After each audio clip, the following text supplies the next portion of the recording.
مين الشعب التركي او الاتراك اللي انت هتعيش في وسطهم مين دول؟ هل في عرب بيعيشوا في تركيا؟ ايوه طبعا في عرب بيعيشوا في تركيا.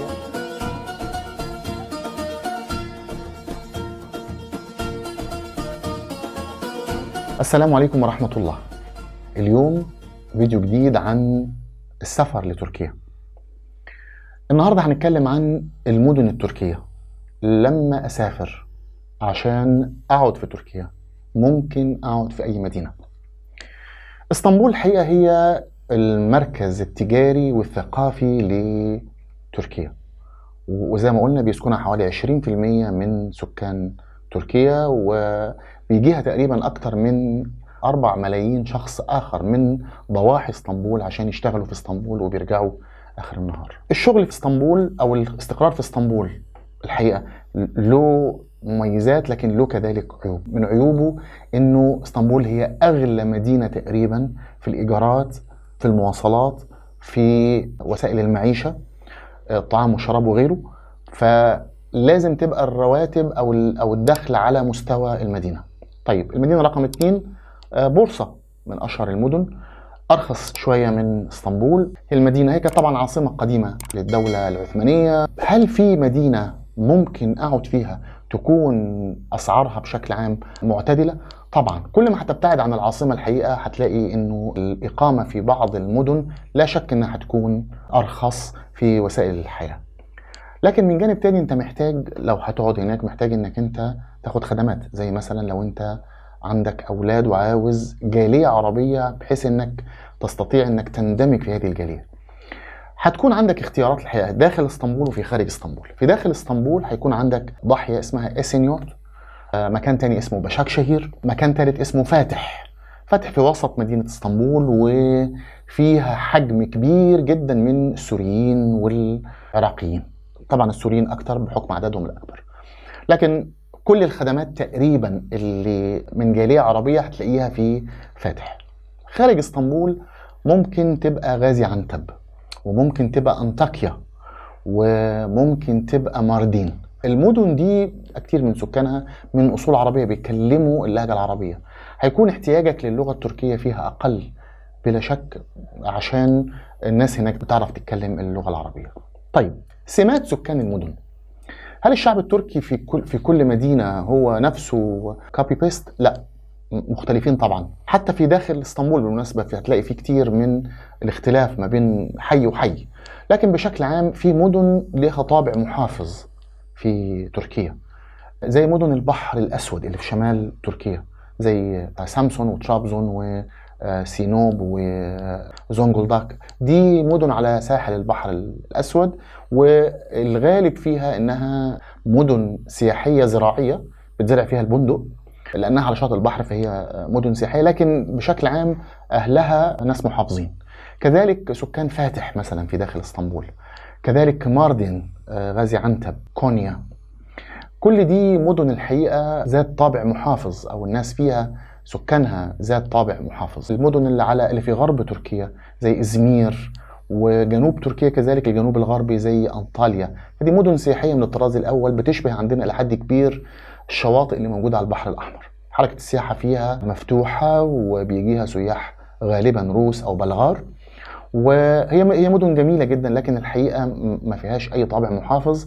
هي مدن سياحية من الطراز الأول، فبتبقى مدن تصلح ربما لبعض الأسر إنها تيجي تصيف فيها وتمشي. من المفارقات الجميلة جدا في هذا الجزء اللي هو غرب تركيا إنه في قرى سياحية عائلية من جانب، ومن جانب تاني نسائية صرفة، وده الجديد الحقيقة.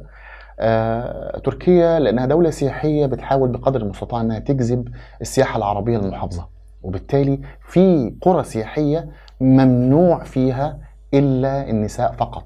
يعني من حق النساء أنهم يجوا، والقرية من الغفير اللي بره لغاية المدير اللي جوه اللي بيدور، الاصطف كله حريمي، وبالتالي الستات يقدروا يعيشوا بحرية كاملة في داخل هذه القرية. شيء طبعا جديد وتجربة جديدة تركيا، والحقيقة ناجحة جدا وكثير من الناس أثنى عليها. تكاليف الإيجار في تركيا لو أنت هتستأجر هتدفع كام؟ الحقيقة إنه انخفاض الليرة خلال الكام سنة اللي فاتوا خلى إنه الإيجارات ارتفعت بشكل كبير، لكن كل ما تبتعد عن اسطنبول الإيجار يقل.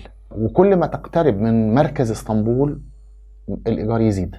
فطبعا كتير من الناس بيحاولوا ان هو يبتعد عن المركز اسطنبول ويسكن في الضواحي على اساس انه يوفر في اجر السكن. لكن بشكل عام الايجارات في تركيا مش رخيصه، طبعا مش زي اوروبا، لكن هي اغلى من مصر بشكل عام. لو خدنا مثال ما بين القاهره واسطنبول، هتلاقي نفسك في اسطنبول بتدفع اكتر من بتدفعه في القاهره في حي مماثل اللي بتسكن فيه في القاهره. بيزيد تقريبا حوالي يمكن 30%، 40%، حاجه زي كده. طيب الفواتير، الحقيقة دي أكبر مشكلة ممكن تقابل المقيم في تركيا. فواتير الكهرباء، الغاز، المية.